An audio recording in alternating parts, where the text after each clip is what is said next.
So I want to talk about a situation that happened to me, a really bad situation, and I found admitting that it's a dialectical situation where I'm partially to blame is very helpful in my goals. It's effective in my goals.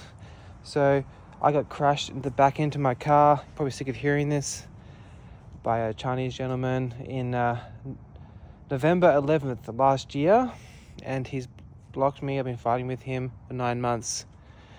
And he's refusing to pay for the repairs, even though he admitted fault.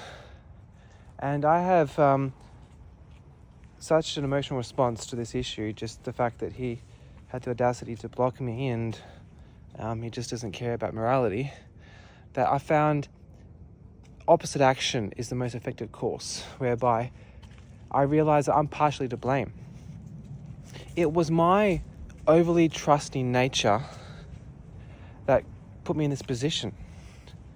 I simply assumptions make an ass out of you and me, that because he was driving a 200,000 and above car, late model Maserati, that he would be able to afford easily the repairs, and this would be a smooth issue. So when he first struck me, I was very nonchalant about the situation.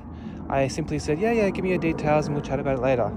I did ask him to pull over so we can talk about it more, but he just spat off, but I didn't call the police.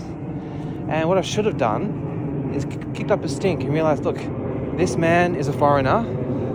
I do not know his moral compass. It would be a wise course of action to be skeptical, but remain gentlemanly.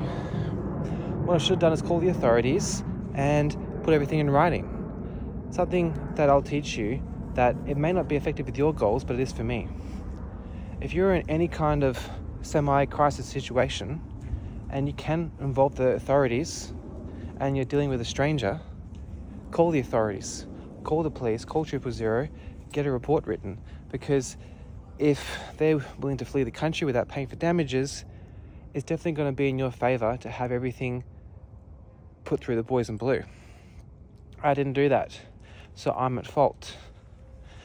I should have taken every appropriate caution and not be so easygoing.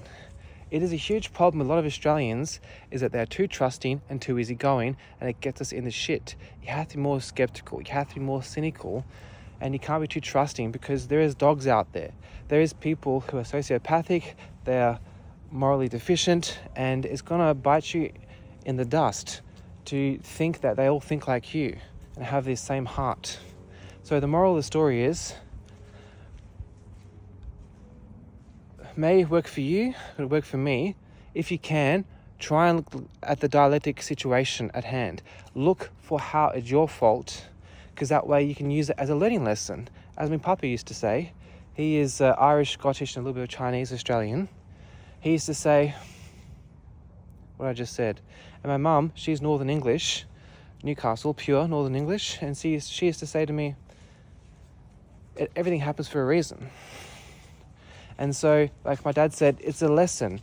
I'm probably going to end up having to pay thousands of dollars out of pocket, even to repair the rear end of my E39 BMW.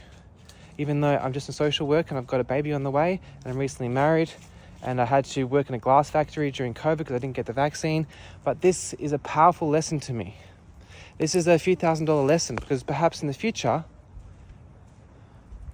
I'll be in a bigger accident, and I need to not be so easygoing and follow the legal procedure down to a T. Protect myself. Do not be too trusting. Don't assume everyone else is a good bloke, because some people are fucking dogs, mate.